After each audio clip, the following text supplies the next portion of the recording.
To officially kick off the campaign for Metro Last Light, THQ, in partnership with creative agency Itchy, created an epic live-action short film to tell the story of those present at the end of the world and the beginning of the world of Metro.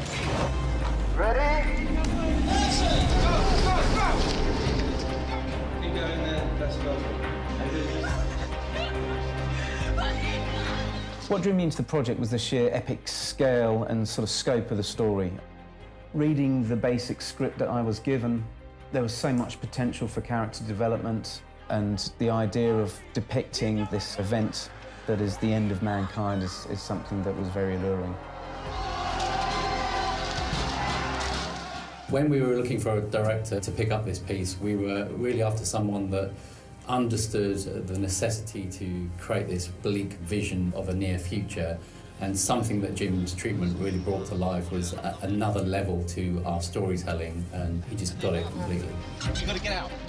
Obviously, a big part of getting the right director on board was also finding a great director of photography, and Jim recommended Mark Patton, who was just coming off Prometheus, so he was absolutely the right choice for us. From experience of working in Kiev before, I knew that we could cheat Moscow and make that work for us. It just has this fantastic look about it, which really epitomises this bleak vision that we were hoping to achieve.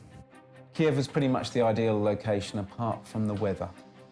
Extreme cold meant that we couldn't stand still, we had very little time to think, and on top of that we had to throw in 100 extras, car stunts, rampaging through the streets. But through planning, we actually got away with a lot in the time we had. We also invited a lot of people from 4A to help add to the weight of bodies. And in actual fact, I think we cleared out most of the office. Yeah, that was a lot of fun. The third day was the hardest shoot. We shot for 22 hours without stopping, which was pretty incredible. We had to shoot in 3 locations, including being on the Metro Underground system at 4 o'clock in the morning. The Ranger's costume is based on Artyom's character. I really enjoyed developing that because that's toys for boys. You get to sort of build guns and knives and create uniforms. It was a real process of exploration to design and make his weaponry and his outfit as close as we could to the character in the game. Take your time. One happy accident we had while shooting was the fact that the Metro commander happened to have a child who was the exact age we were looking for the baby. So in the film, the baby that is passed to him is actually his own son. Towards the end of the film, we needed to tie in the idea that perhaps this ranger was also the baby. And we felt that one really vital cue would be to use the lullaby. We had a lot of actresses into a casting session and got them to act out the scene with the baby. And one particular mother started to sing the child a lullaby.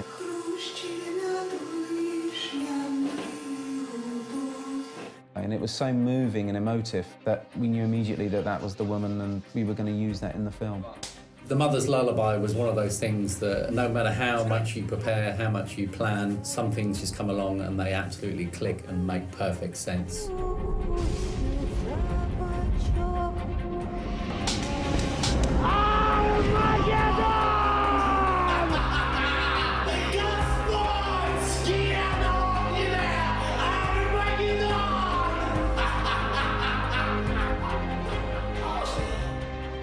We wanted to make a very intelligent film.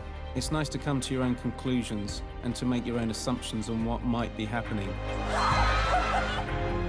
It became apparent very quickly that we had so much great material and so many different converging storylines that we realized in order to stay true to our initial vision and create the epic trailer we always intended, that we allow these stories to be told.